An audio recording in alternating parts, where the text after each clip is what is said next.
Hola, hola a tothom, benvingut a un nou tutorial de DeVircat. Avui anem a aprendre com es juga a Regicide, un joc cooperatiu on haurem de assassinar a la realesa, a cometre un regicidi. És un joc d'uns 20 minuts, però depèn de lo que tardem en perdre, bàsicament. És un joc difícil, el joc apreta i es pot jugar en mode solitari i fins a 4 jugadors. És un joc de Paul Abrams, Luke Badger i Andy Ridsdale i ens proposa una proposta d'un joc cooperatiu, ja vos dic, molt apretadet. Anem a veure com s'hi juga.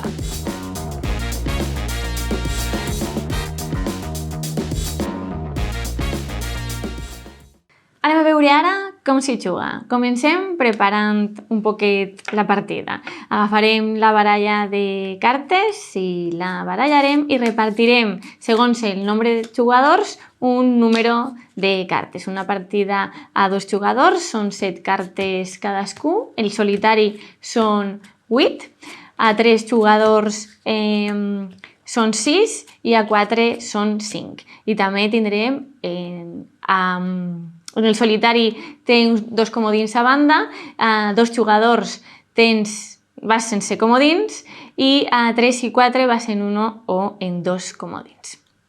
3, 4, 5, 6 i... Allà ho tenim. I deixarem la pila a un costat, que serà la pila de taverna.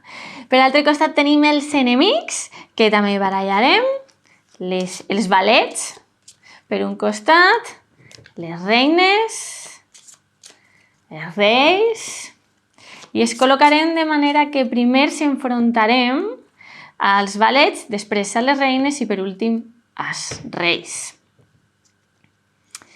Tenim unes cartes de referència que podem fer servir cada jugador, que ens recordarà l'efecte dels colls, que ara veurem, i els passos a seguir durant el nostre torn. També hi ha una carta de referència, que és la mateixa pegada la volta, que ens recorda cada enemic quanta vida té i quant pega. Aleshores, com funciona el torn?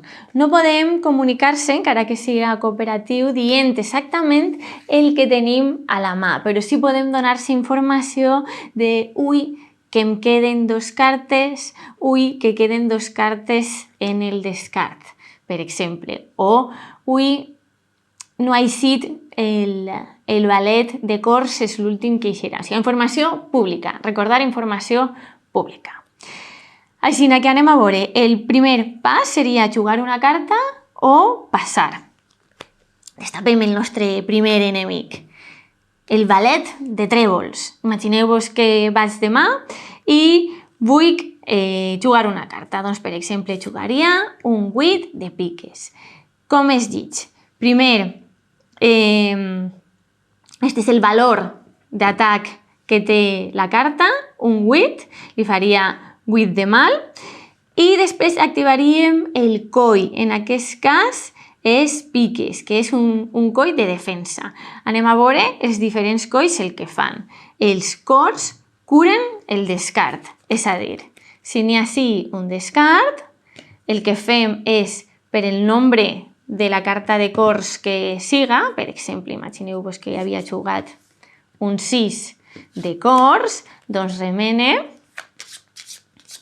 este descart sense mirar, recuperaríem 6 cartes i se posarien a sota de la pila de taverna. Aquest és l'efecte dels cors, curar el descart. Els diamants és robar de la pila, d'esta pila, de la nostra, de taverna. Per exemple, si juguem un 8 de diamants, el que va de mà començaria furtant 1, 2, 3, 4, 5, 6, 7 i 8. Evidentment, és fins al nombre màxim de cartes que pugues tindre. Si és 6, 6, si és 7, és 7. No n'hi ha penalització si no pots furtar-ne més perquè has arribat al teu màxim de la mà. Això pot passar, perquè seria un nombre elevat. El els dos colls rojos, els efectes són immediats, és a dir, se juga la carta i primer se fa la cura del descart, com hem vist, o primer se fa l'efecte de furtar cartes de la pila.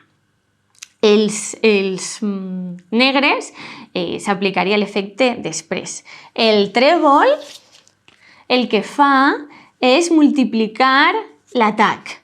Per exemple, és un 2, aplicant l'efecte del trèvol seria un 4. Pegaries del doble, atacaries del doble. I les piques el que fan són protegir. Este és un 10, que és el seu valor d'atac, però acompanyat d'este coll, de les piques, significa que quan després este valet m'ataque, en comptes de 10, li ho he reduït 10, o sigui, m'atacaria de 0.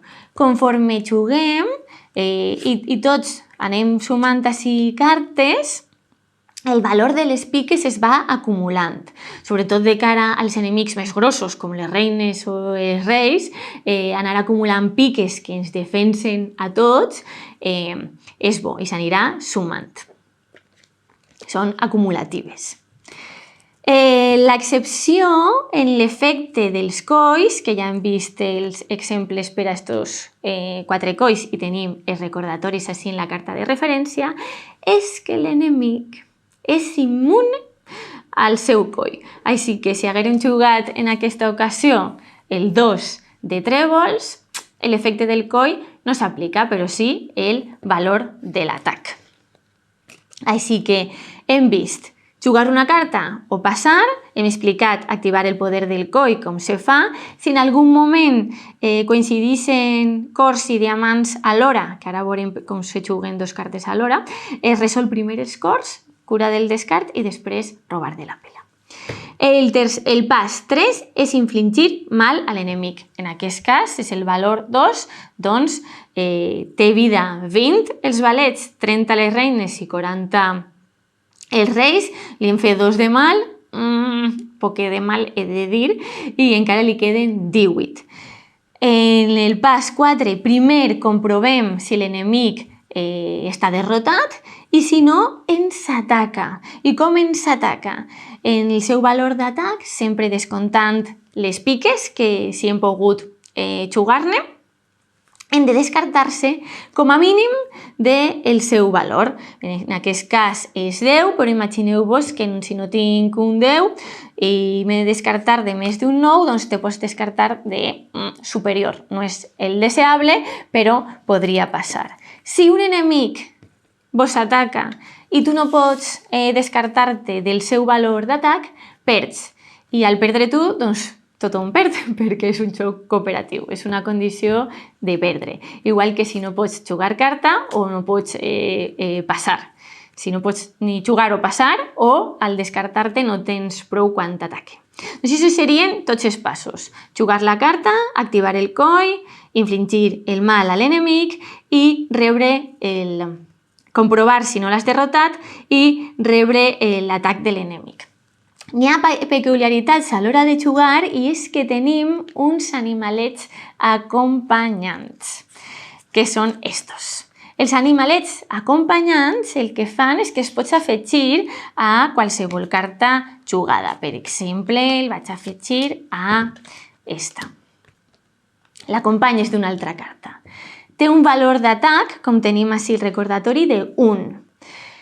I tenen el seu poder del coll, aleshores tens doble poder.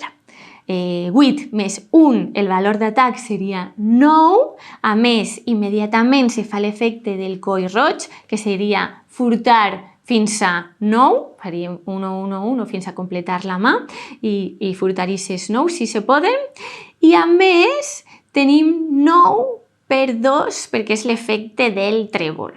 En aquest cas no perquè està immune, però si no fora aquest enemic, fora un altre, seria aquest l'efecte. Estan molt bé aquests acompanyants perquè tens el doble, el combo. El que dèiem és que pot passar que acompanyes un diamant en un cor. Doncs primer se resoldria l'efecte dels cors i després dels diamants, els animalets acompanyants, que mireu, és que són boníssims. A 2 jugadors no n'hi ha, però A 3 i a 4 sí que n'hi ha comodins, i els comodins són especials. Per què? Perquè tenen valor d'atac 0, però et permeten comunicar-te un poc de l'estat de la teua mà. No se pot dir el que tens concretament, però són un poc més flexibles en aquesta comunicació fins a que comença l'altre torn. Al jugar-lo, el que fan és no ataquen, però anul·len la immunitat de l'enemic. Així que si després de jugar el comodí jugaré un trèvol, sí que s'activaria el coll i jugaríem doble. Si fora el valet de piques i en el comodí anul·lem aquesta immunitat, les piques que hem jugat fins aleshores se sumarien i restarien el valor de l'atac. Així que en les piques té un poquet aquest efecte retroactiu. I dius, com que vaig a jugar un atac 0 si després em peguin? Doncs no, al jugar el comodí se votem el pas 3 i 4. Passarien directament a escollir, qui ha jugat el comodí escollís qui és el jugador que li toca. Ahí, com te pots comunicar, dius, jo vaig bé, escollís-me a mi, que igual puc derrotar-lo. Aquestes són les cartes especials. També hi ha una altra combinació de cartes que es podria jugar sempre que no et passes de 10. És a dir, jo puc jugar 2 tressos. Ja pots jugar parella de dosos, parella de tressos, parella de 4 i parella de 5, perquè arribes fins a 10 però no et passes, o trio de dosos i trio de tressos. També podries jugar animal acompanyant en animal acompanyant, però és poquet. I s'aplicaria l'efecte de tots els colls. Sumaries el valor d'atac i aplicaries l'efecte. En aquesta jerarquia de que el coll roig s'activa immediatament i que primer aniria a cor i després diamant, sempre que no sume 10. Així són totes les combinacions d'aquest pas 1 de jugar i les diferents combinacions d'activar els colls. Al derrotar un enemic, que ho comprovem, recordem, en el pas 4, si l'hem derrotat pel seu valor just de vida, que són 20, 30 o 40, el que fem és que es posa així. Així que la següent volta que algú juga un diamant i furtem, el furtarem. Si una ronda posterior el fem servir contra un enemic, els valets tenen d'atac 10, les reines 15 i els reis 20. Si al derrotar-lo no s'hem passat, l'hem assassinat massa, aniria al descart. I després el podríem recuperar en un futur si al tirar un cor fem la cura del descart i aniria cap per avall, doncs passaria un poquet més de temps. Així que està bé comunicar-se sense comunicar-se per a intentar matar-los pel preu just. Si comprovem i ha anat o a un lloc o a un altre perquè l'hem derrotat, el jugador, la persona que ha derrotat l'enemic, treurà el següent enemic i començarà a enfrontar-se. Així anirem guanyant a tots els enemics, espero que guanyeu a moltíssims, anirem derrotant-los, també se passaran al nostre bàndol alguns i la partida s'acaba o bé perquè aconseguim derrotar a l'últim rei o bé perquè quan ens ataquen no podem descartar-se d'aquest valor de l'atac i perdem o perquè un jugador no puga ni passar a jugar carta, també perdríem. Aquestes condicions són les de derrotar i guanyar és perquè hem derrotat a tots els enemics i així espero que guanyeu vosaltres també a Regicide, que si ho passeu molt bé cooperant, mirant-vos en aquesta comunicació limitada i guanyeu la partida. Fins així el tutorial d'avui, espero que us hagi agradat. Ens veiem al pròxim. Adeu, adeu!